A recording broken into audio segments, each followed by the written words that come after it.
all of us are trying to do. Coaches and players is just, man, get back to having fun. Obviously, disappointment with where we are. Obviously, had different expectations, but we got to take it for what it is. And all we have is today and where we're at. Own it and try to make the most of it. So I appreciate that. And I was trying to have some fun, and I thought the boys came out and we're having some fun. And we just didn't hit enough of the plays, to keep the fun going, to really, really ignite the sideline and kind of change the momentum. So I do appreciate that, though. How much are injuries hindering how you can call, what you can call? Because there's 5 guys that you're counting on out at receiver. Right. There's things that you want to be able to get to, but you understand, kind of who you're working with too, and where they are. So you're more trying to put together a plan, based off the personnel that you have available to make sure that you put them in position and not overwhelm them. So by the time we get to Saturday, it's not as much of a challenge, as long as we know kind of who we have, throughout the course of the week. But it's been a good challenge, week in and week out, just kind of figuring out what your personnel is going to be. You see that we've had to use stretch Ross. Ross has really been stretched. He started in the slot, and now he's had to go back to the boundary, and because of Joe being out last week, and hope to get him back and maybe be able to move him back to some other spots. So it's been an interesting challenge, and then up front too. Just trying to mix and match and find some continuity. You hate it for those guys, because at that position, that's where you need the most time together to create the chemistry and the continuity. And man, we've had a bunch of different lineups, but proud of the kids. Proud of these guys that they continue to believe. And one thing we've talked about each week is, man, we're believing this is going to be the week. So let's go attack the week with the way we need to prepare, and believing that this is when it's going to all come together. And obviously disappointing when it doesn't, but they keep showing up. So we got a resilient group. They're going to keep fighting. And I thought that if you go back and watch the tape, this is one of the better performances, just with in terms of assignments and guys being on the same page and physicality at the line of scrimmage. Was worried about that coming into the game, especially with all the disruption that they've created. And I thought our guys handled the line of scrimmage. Man, we had some big running lanes. We just needed to make a few more plays. Tony Dabo said that we'll find out Saturday who QB1 is. What do you need to see from DJ this week for him to convince you guys that he's the guy? That's every position, though. I know everyone's going to focus on the quarterback, but just evaluating everything. We are where we are, and we understand some of the challenges, but we gotta evaluate everything to see what we need to do to give our guys the best opportunity to be successful, and see, can we get this thing flipped and turned and hit that switch and start clicking on all cylinders. So, in terms of DJ, just continue to be DJ, continue to lead.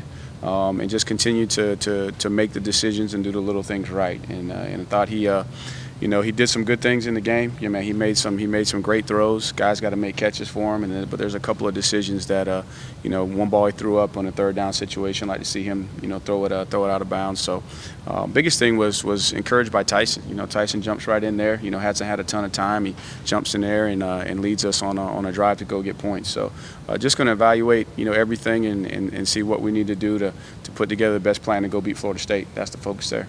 You mentioned the physicality of the line of scrimmage. You guys were having to run at 6 yards during the first half, and then late you had that sequence where you did 3 straight passes. Correct. And then they scored the go-ahead touchdown. Right. What was the thought process? So the thought process there is we're always checking if we're balanced run pass on first down.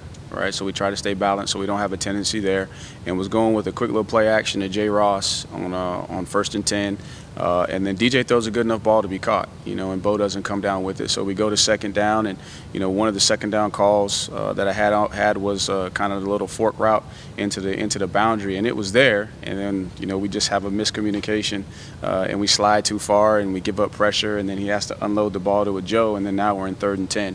So coming out, it was more let's switched up a little bit, little play action, didn't work. Now we're in 2nd and 10. Could have ran the ball, but I felt like, hey, this is going to be there, and it was there. We didn't protect it right, and then he had to unload the ball real quick to a Joe, a little bit outside. We don't catch it, so we would have been in 2nd and 5, and then it would have been we would have been in a different situation. But we don't complete it. Now we're in 3rd and 10. So it wasn't nothing major other than let's stay aggressive. You've been running the ball good. Maybe a play action will be there. Maybe they'll bite up, and we didn't get it. Tony, I'm guessing I'll you're come back. seeing the guys make the plays they're not making in practice. Is there any kind of frustration that it's not translating from out there to games? Right. I think everybody's frustrated with that, and the players in particular, because man, you go watch Ross in practice, man, and it's a show, and same thing with Bo and a Joe. It's just, I think in terms of the young guys, right, there's a difference between practice and game speed. Things happen a little bit faster. Bullets are flying. Kind of like just using a military reference. That's why you gotta train. With the sounds going off around you. So I think there's a little bit there. And then Ross too. Ross is Ross, and he's gonna be unbelievable. He's just hadn't played football, and so he's got to get that back under his legs. So it's a little bit of frustration. I think the guys are not making no excuses. We're just trying to figure out what it is. We've really challenged them, mentally from the time we leave here on Thursday to make sure that Friday, all through our walkthrough and our game prep, when attacking your tips and reminders on Friday night, just being locked in the entire time, so that you can go out and play free. Now you're about to ask something. Well, yeah, I was just gonna say, DJ on the third drive looked like a different DJ. DJ on the last drive after Tyson came in looked like some of the best throws of the day on those two drives. How do you get that DJ, that confident, swaggy leader, right, the other 8 drives? That's right. I think part of it is too. Guys got to make some plays for him. And then I think he's got to trust his protection. I think there's times where when he's not thinking about that kind of stuff, you see what everybody's seen, but when he starts to think about that, then and I thought the protection was good for the most part. Especially in the first half, man, the guys had good clean pockets. He was able to sit back there with some time, and then there was one I know in the last drive, I think it was the last drive, where he kind of flushed when he didn't need to, got spooked there. So we just got to continue to coach him through it. Try to put him in as many situations in practice as we can, and trust me, he's getting tested with those situations. And then he just has to trust, like you say, just trust the process. Don't try and do too much. Don't try and put it all on your shoulders. And then just trust that the guys are going to make the plays. And I think when the guys don't make the plays, then you start to press and you try to make it for him, and that's what he can't do. He just has to put the ball where it needs to be and trust that his guys are going to make plays. And then the guys got to believe that they can make those plays consistently for him. I think on the touchdown drive after they came back in, pushing the pace. Yeah, more 2-minute. We knew that we had to get a couple scores, so we went more of a 2-minute pace, just pushing the pace, trying to see could we get the ball down the field quick to be able to get it back.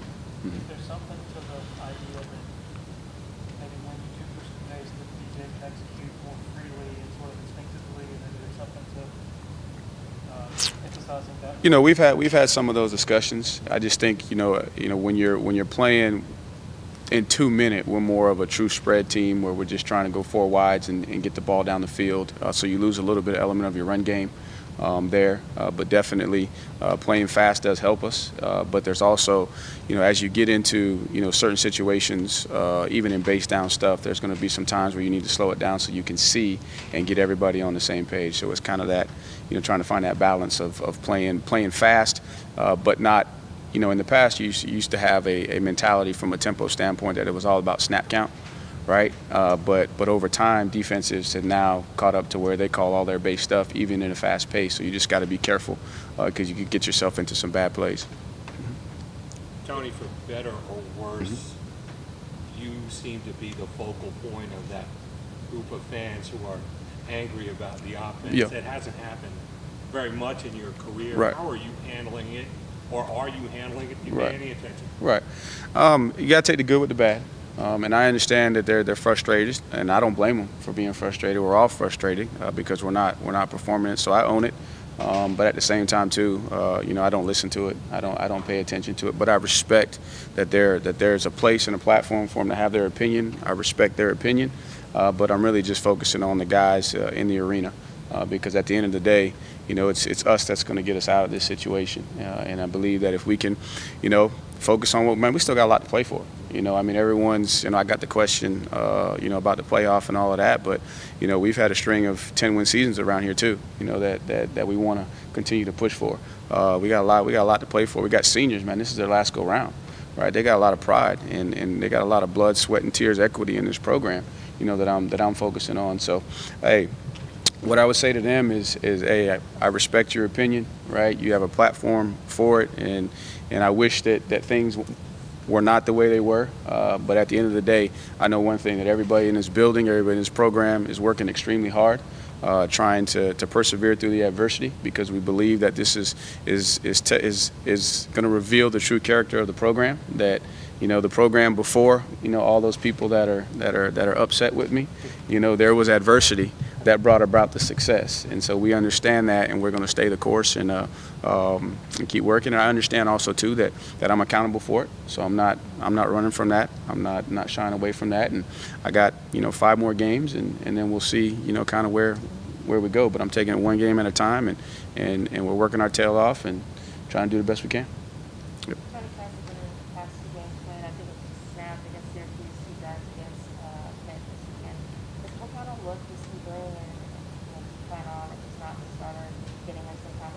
Ask that question again. Tyson, yep.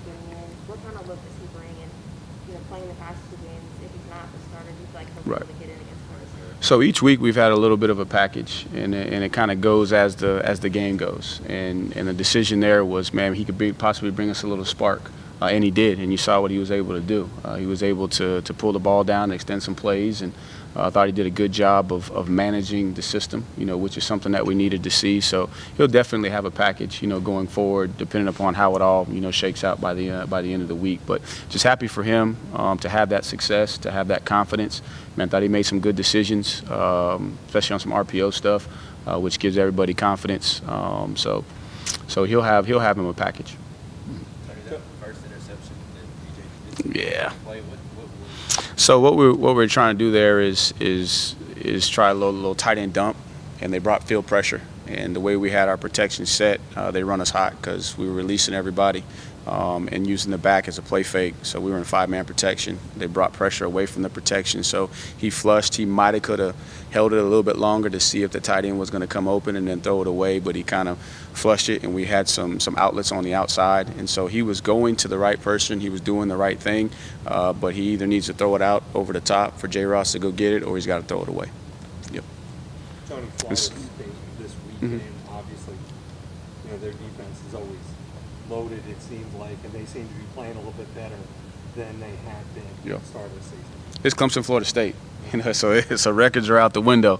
This is Clemson, Florida State, and we didn't get to play them last year. So there's going to be some excitement there.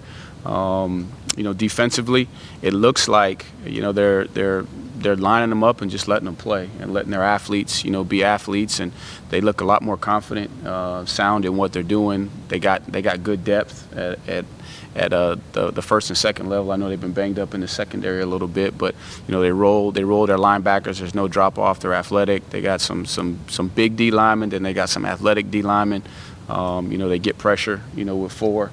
So it's going to be a good challenge. And you know, I made the comment to the staff that we got maybe 2 classes of guys in here that have never played against Florida State.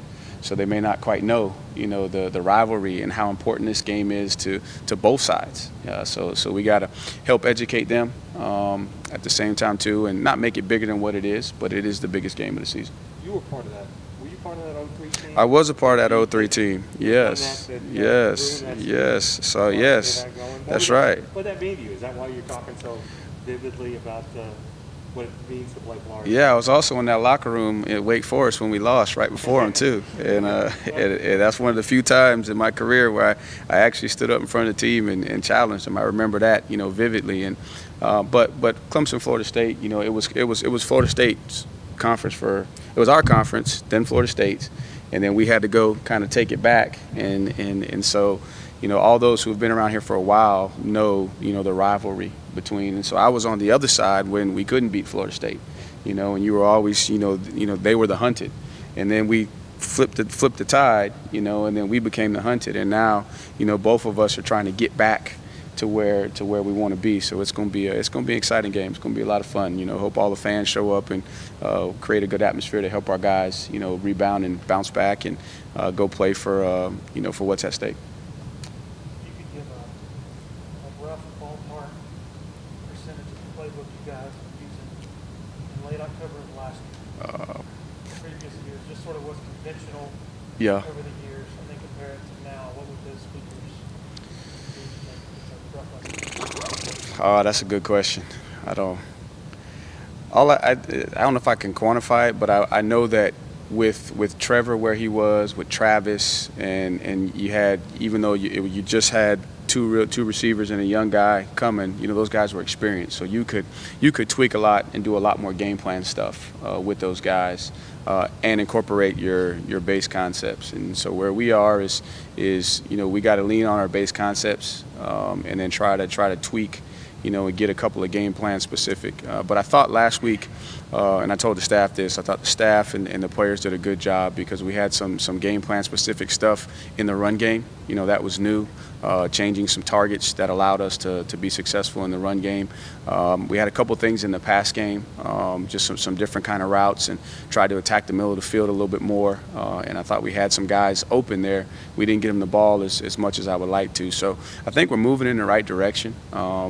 Just the biggest thing is the depth and the consistency of guys, and being able to add those tweaks from a game plan specific standpoint each week. And that's probably more what you had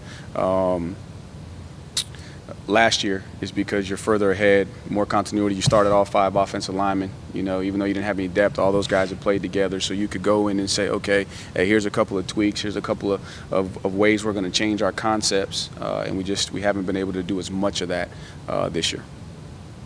How often does Shipley catch that ball? It seems like How often? I think he catches it 9 out of 10. 9 out of 10, and man, bless his heart, he was upset after the game, and but that's one of those deals right there, and we got to coach him through it. Hey, you're open. Don't let that thing get in on your chest. Ball gets behind your eyes. Fundamentally, it's hard to see that catch. You attack it, you get your hands out in front, now your eyes see your ball to your hands, and that's a 60-something yard touchdown. And then also too, I think it was the second drive.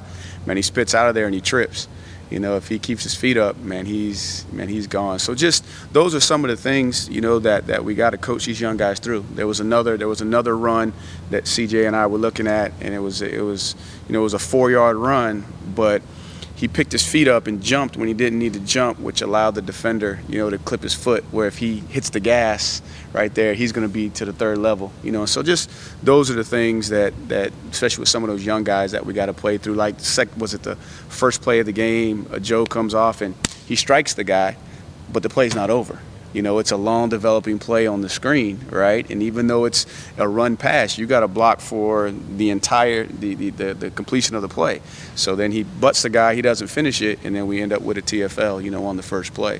And then we throw the bubble the other way, they block it great, we get some yards, and then we jump offside on 3rd and 1. Backhorse kind of flinches on 3rd and 1. Now we're 3rd and 6. DJ makes the right read, the safety hangs, right? So we don't have the curl route. Now he's got to go to the corner route. He resets, he goes to the corner route, just a little more touch, and we got a completion right there. And so those are the things that we're working through. with the Joe and his blocking, I think later in the game he maybe went to the wrong guy at first. So we had a little game plan adjustment there based off of their coverage, and so it was an either or, and he got the or. He was expecting the either, and he didn't adjust quick enough, and that's what that was. Yeah, and again, that's things that a guy would experience, is able to work through. He's got to see that, even though you show it to him in practice, it happens faster in real time. And he didn't make the right adjustment there. Yep. You and Dabo said that there are things you can do to try to help players perform better, but when it becomes this much of a mental barrier and you guys just thinking, what do you do, what can you do in that aspect? First and foremost, my approach every single day, making sure that I'm not putting more pressure on them than is already on them. Help them from a film standpoint, a practice standpoint, encouragement. Like, man, look, this is, praise. A lot of times, the routine stuff, you don't say anything about it because it's expected. But now I gotta praise that to give them confidence, and then just make sure that my demeanor and my approach is giving them the energy that, man, hey, you can do it, we can do it. I believe, right? You believe, and just keep working, and it's going to happen. I think that's the biggest thing we can do right now to help them. In that 03 sort of turnabout Mm-hmm.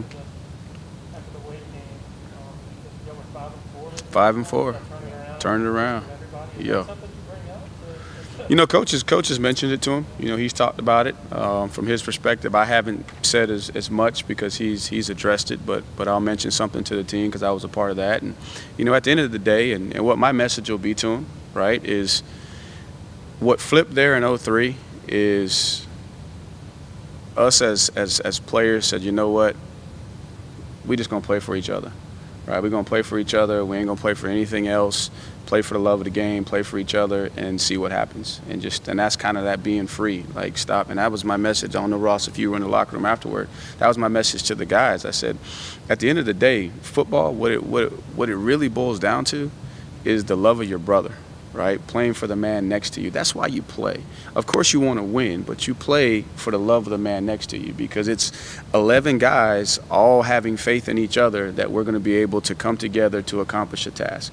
And in order for me to do my job to the best of my ability, right, I got to have accountability and I got to have love for the man next to me. I can't be playing for anything external, right? And I really can't be playing for a scoreboard, right?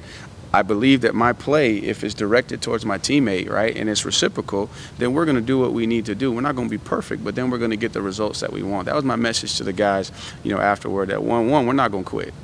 Right, that's not what we do. That's not a foundational principle in our program. Right, we don't quit. This program is built off of a belief in self, a belief in team, and no quit. So we're not going to quit, right? And we're going to quit focusing on the outcome, and we're just going to play for each other. And hopefully that resonated with the guys and gave them something to kind of think about as they go back to their real world. Now they go back to their real world, and what's happening? The phone, right? You can't get away from it. Like I said, you asked a question, I just had to stop looking at Twitter and Instagram and all that kind of stuff.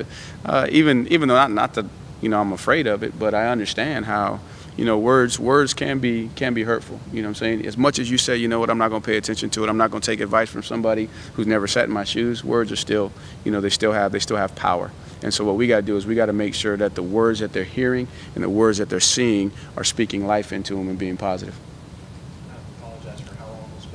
No, you're good. I asked you this question a couple of weeks ago about Yeah. Coach Sweeney calling plays. Yeah. People see him on camera with Yeah. doing a lot of talking. Yeah. We know Jeff Scott was on the headset, Yeah. and he had input. Yeah. People say, oh, Coach Sweeney's calling all the plays. He's meddling in the offense. Right. How does that dynamic work? Right. So I call the plays, but there's certain situations, where I'll refer to Coach Sweeney. Like, okay, Coach, do I have 2 downs here? Third down situation with the flow of the game. Do you want to go get it? Do you want to be aggressive? And that's what he's communicating. And then in between series, as he sees it, I'll be like, Coach, all right, tell me what you see. And so he's telling me, the plays that he thinks that may have a chance. And then ultimately, then I ask Streeter, okay, what's the quarterback like?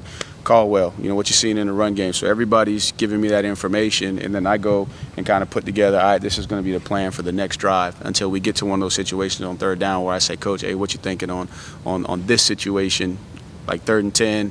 Do we want to go get it, or do we want to play it safe and go get the field goal, like in that situation there with that third down call on 3rd and 10 when we had the quarterback run there. So that's how it operates. I'm the one up there calling the plays, and he gives input in between series, and then he's always situationally, just letting me know kind of where we are. So. Stellato, he's coming. He's coming. He wasn't fortunate enough to be here this spring. So he's still learning a lot.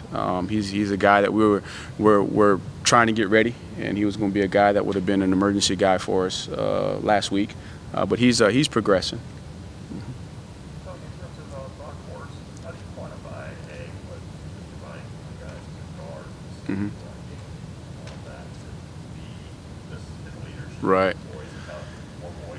Well, I think his voice is still going to be present.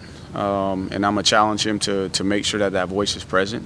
Just because you're injured doesn't mean that your responsibility as a leader, diminishes. Now, he's going to have to be intentional with that because of I guess, time and space around his teammates, because he won't be in the huddle, he won't be on the practice field, but he'll be in the locker room, he'll be around to be able to voice that. And in terms of as a guard, I think when we transitioned him back to guard, he kind of settled back in and able to still direct traffic, but not have to worry about the snap. And so he was critical in helping all those guys, inside from an identification standpoint. So that's going to be something we're going to have to pick up. But that's where Rayburn's going to have to step up. His his role there. J-Mac's going to have to come on and be a more vocal leader. Man, J-Mac's been playing really good football. So he's been leading from that standpoint by playing good football at left tackle, but now he's going to have to be that vocal leader. Going to have to lean on DJ. Davis Allen, man, Davis Allen's going to have to speak up. You know, then you lose Galloway. You know, that's another, you know, senior voice that you may not have out there. So it's going to have to come from a collection of people. We're going to have to do a great job as coaches providing leadership, but I'm sure you're still going to hear a lot from Bockhorst because he's got a lot of pride, and you know he understands, you know, what this is his last season, and he's gonna maximize it. If I know anything about Bockhorst. Tony, quarterback, the leadership position at the quarterback. Yep. I mean, it's been an incredible run for you guys to go from Taj to Deshaun to Kelly for his time. Yep. You know, then Trevor. I mean, people just take it for granted that, hey, you know, whoever they put in there is going to Correct. Get to the next thing. Is that a different? You know, I think that's tough for DJ because, you know, a lot of people. Taj was a 4-year guy. Well, was he 5?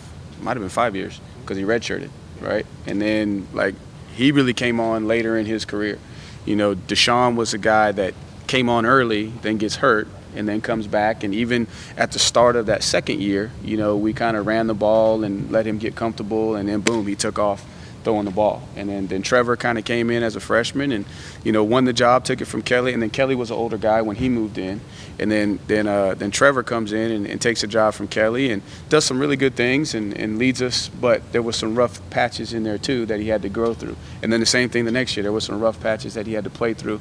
You know, so in fairness to DJ, you know, all I would say is just, man, don't write the young man off. You know, don't write him off. Let's let him be DJ. Let's you know, stand by him through the adversity and watch him grow. Because I believe, just as everybody in this program believes, that you're going to see, right, what he's capable of. Just like you pointed out, man, there's some really, really good things that you're seeing. He's trusting for the most part, you know, his development process, right? So he's trusting it. We just got to continue to work day in and day out, and then the finished product is going to be something special. So be upset, be angry, be frustrated because, you know, obviously we're not living up to the expectations that everybody has. But don't write that young man off. Man, Big Cinco's going. He's got too much to him. He's got too much character to let this, you know, be what defines him. He's gonna write the book and finish it the right way.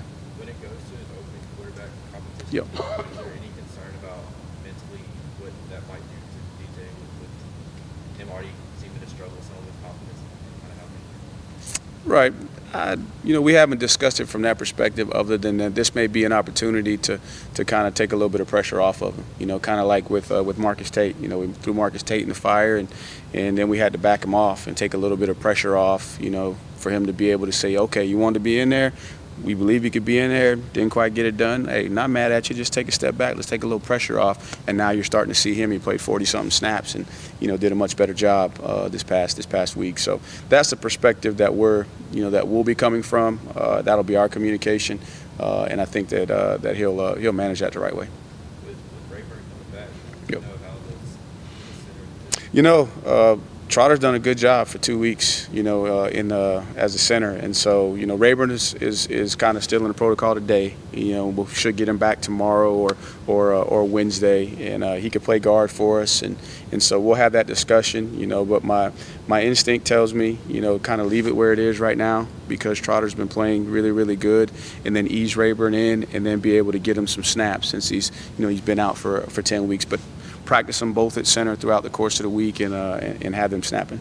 Yep. You mentioned that opening season and the starting point was 4-23. Dabo's ranked the 2014 season in the starting line. So is that kind of the same theme of you feel like at some point during that season the guys kind of started playing for each other, playing a little more free? Yeah, playing a little bit more free and trusting the foundation of the program.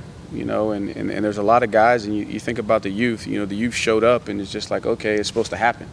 You know, and then you think about the older guys, all they know is success. So we got those dynamics, you know, that you got to work through, and you got to bring all of those guys together, right, to be able to get the results, you know, on the field. And the good thing is the team hasn't splintered, which is awesome. You know what I'm saying? Considering, you know, all of the challenges that they've had, man, they've unified.